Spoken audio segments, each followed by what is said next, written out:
Anti-China activists in the West are trying to undermine the Hong Kong trial of Jimmy Lai by attacking witness statements before they're even made. Luke de Pulford, a hyperactive member of the UK's infamous anti-China lobby, this week made dramatic allegations of witness torture and coercion in advance of anyone actually giving relevant evidence in the courtroom in West Kowloon.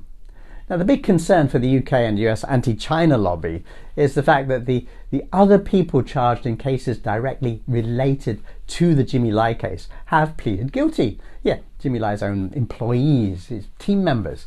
You know, it's hard to win a case when your own teammates are saying, yes, those are the facts. This week we saw an attempt to undermine the forthcoming court appearance of a man named Andy Lee Yu-hin, who's a key figure in the Stand With Hong Kong organisation, which was financed by Jimmy Lai and his right-hand man, former US intelligence officer Mark Simon. Now, Andy Lee ran the website of the UK's rather notorious anti-China political group known as the Inter-Parliamentary Alliance on China.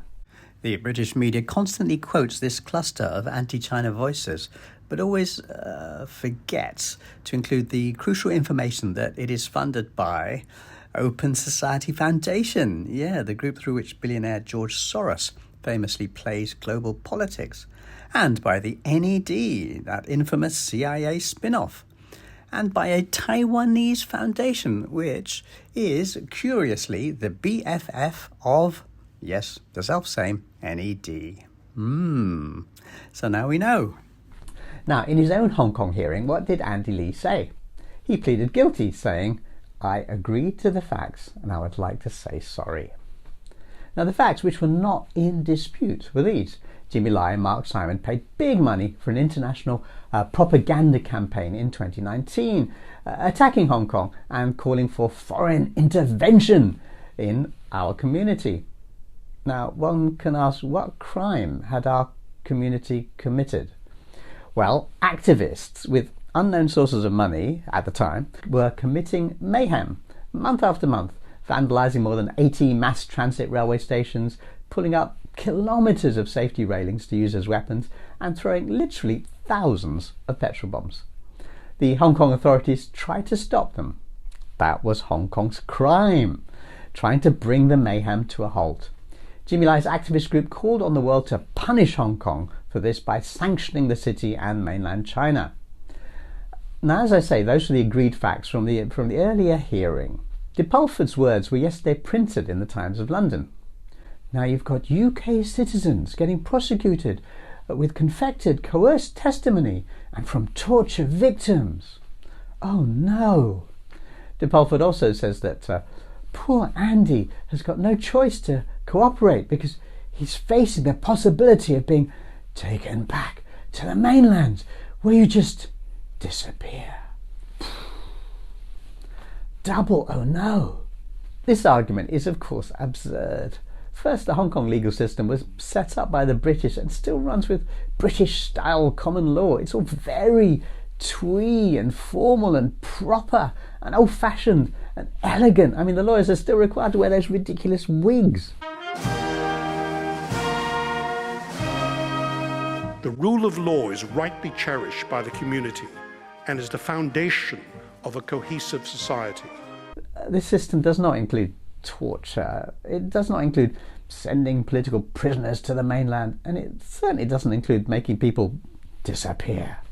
It's just like a ridiculous allegation that would astonish anybody of any political leaning who knows anything at all about Hong Kong. And here's the thing. Well, what about mainland China? You know, even if Hong Kong people go to the mainland on their own steam and get themselves arrested, they're not tortured or disappeared. If they're over 18, they're classified as people who have illegally crossed the border, just like in everywhere else in the world. If they're under 18, they're given a meal and provided with transport back to Hong Kong. You know, a very obvious example of that is Andy Lee himself. He jumped bail in Hong Kong and made an illegal border crossing by boat, something that is legal, everywhere. He was taken into custody in China and was neither tortured nor made to disappear. He was alive and well. He and those with him were treated perfectly nicely.